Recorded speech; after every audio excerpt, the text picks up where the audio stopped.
की टेक्निक जो famous technique है वो है रेकी चार्ट, जो कि रिस्पॉन्सिबल असाइनमेंट मैट्रिक्स की सूरत में हमें उसके एक पार्ट है या मॉडल है, उसका फेमस मॉडल है रिस्पॉन्सिबिलिटी असाइनमेंट मैट्रिक्स का। ये फेमस मॉडल है रेकी चार्ट, इसको हम डिस्कस करते हैं। रेकी चार्ट बेसिकली क्या होता है, इसके अंदर जैसे मेंशन किया गया ये एब्रीविएशन है रिस्पॉन्सिबल, अकाउंटेबल, कंट्रोल्ड या कंसल्टेंट और इन्फॉर्म। ठीक हो गया, ये एक किस्म का चार्ट है, हम इनको दो किस्म में पढ़ेंगे, एक पिमबुक के हवाले से और एक जर्नल जो है यहां पर हम कंसिडर कर रहे हैं। यहां पर इस रिस्पॉन्सिबल असाइनमेंट मैट्रिक्स में जैसे कि वर्डिंग से हमें जाहिर है, इसके अंदर हमें कंफर्म होता है कि कौन सा रिसोर्स अकाउंटेबल है, कौन सा रिसोर्स रिस्पॉन्सिबल है, कौन सा रिसोर्स किसके साथ कंसल्टेंसी करनी है और कौन सा रिसोर्स सिर्फ इन्फॉर्म्ड होगा उस स्टेटस का या उस एक्टिविटी पर जो हम प्रोसेस करने जा रहे हैं या जो एक्टिविटी परफॉर्म करने जा रहे हैं प्रोजेक्ट के ऊपर। जैसा कि मुख्तलिफ यहां पर नाम जाहिर किए गए हैं रिसोर्सेज के, हम ये परफॉर्म कर सकते हैं रिस्पॉन्सिबल असाइनमेंट मैट्रिक्स, ताकि हमें अच्छे तरीके से आइडिया हो सके कि इसके ऊपर आइडिया हमें ये लेना है कि प्लान इफेक्टिव बन सके। प्लानिंग स्केजुलिंग में हमारे पास इस वक्त जैसा कि जेफ नाम का एक रिसोर्स है हमारे पास, वो रिस्पॉन्सिबल होगा। वो क्या होगा, रिस्पॉन्सिबल होगा, ओवरऑल रिस्पॉन्सिबिलिटी इसके ऊपर होगी। अकाउंटेबल कौन होगा, ये अकाउंटेबल होगा सिमिलर एक्टिविटी पर अकाउंटेबल मिचल होगा। तो ये डिफरेंट रिसोर्स हो गया, अकाउंटेबिलिटी इसकी होगी।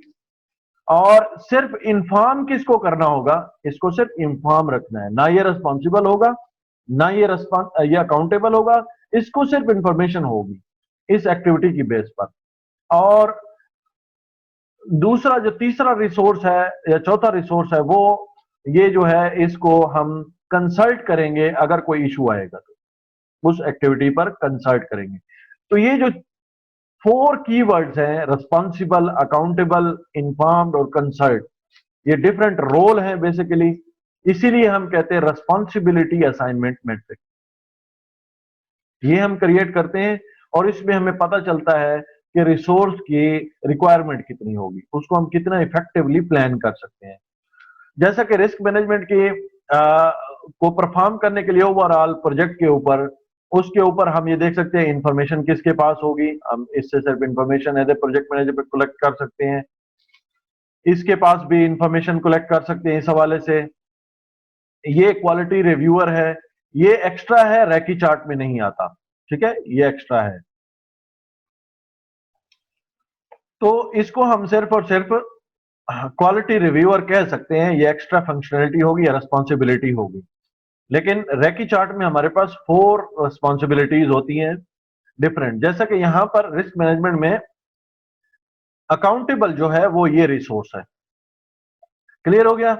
और ये रिसोर्स जो है यहां पर रिस्पॉन्सिबल होगा और बाकी जो है यहां पर जो कंसल्टेंट है वो यहां पर अवेलेबल नहीं है, तो हम उसकी जो कंसल्टेंट की जगह पर हम क्वालिटी रिव्यूअर दे रहे हैं।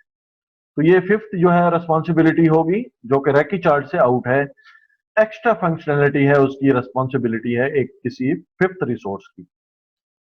ये भी कंसिडरेशन में आ सकती है आपके नॉलेज में। पिमबुक के हवाले से हमारे पास सिर्फ रेकी चार्ट है, ये एक्स्ट्रा फंक्शनलिटी इसलिए दी गई कि अगर कोई इंफॉर्मेशन इस किस्म का क्वेश्चन एग्जाम वाइज आ जाए तो ये भी आपकी रिस्पॉन्सिबिलिटी में एक एक्स्ट्रा जो ट्रेंडिंग रिस्पॉन्सिबिलिटी है, एडवांस रिस्पॉन्सिबिलिटी है, वो भी आपको कंसीडर करनी है अगर कोई प्री टेस्ट क्वेश्चन में अगर कोई क्वेश्चन आ जाए।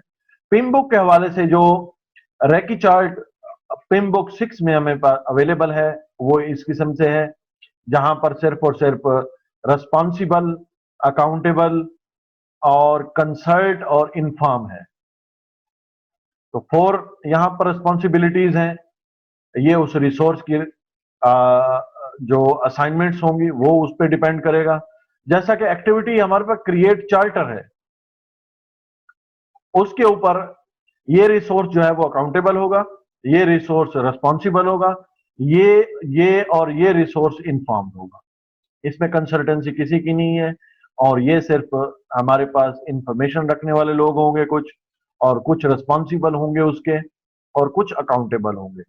तो ये कलेक्ट रिक्वायरमेंट से और एक्टिविटी है, उसकी उसकी एग्जांपल ले ले, इन्फॉर्म होगा ये रिसोर्स, अकाउंटेबल, रिस्पॉन्सिबल, और ये कंसल्ट हो, इस पर 2 लोग कंसल्टेंसी पे हैं। तो आप डिफरेंट रिसोर्स को डिफरेंट रिस्पॉन्सिबिलिटी असाइन कर सकते हैं। ये आपके यहाँ पर XYZ कोई भी हो सकता है। अगर आप प्लान बना रहे हैं और इस वक्त रिसोर्स अवेलेबल नहीं है, तो XYZ इसके अंदर आप रख सकते हैं। बाद में जब रिसोर्स एक्वायर हो जाएगा तो आप उसको असाइन कर देंगे, वही असाइन जो आपने प्लानिंग के अंदर, रिसोर्स प्लानिंग के अंदर मेंशन की होगी, वो उसकी रिस्पॉन्सिबिलिटी क्लियर हो जाएगी। इस तरह से आपको एक्वायर रिसोर्सेज में आपको इजी हो जाएगा कि आपने किस लेवल का और किस टाइप का रिसोर्स एक्वायर करना है।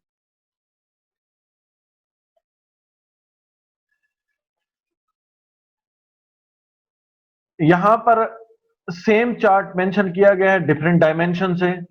एक टेम्पलेट क्रिएट किया गया है प्रोजेक्ट वाइज। यहां पर हमें वही चीज मेंशन की गई है, लेकिन थर्ड वे है वर्क पैकेज के हवाले से है। अब हमने रिसोर्स अगर वर्क पैकेज के हवाले से हायर करना है, उस पैकेज को देखने के लिए, तो हमारे पास रिस्पॉन्सिबल अगर पर्सन 1 है, पर्सन 2 जो है वो कंसल्टेंट है, और पर्सन 3 जो है वो अकाउंटेबल है।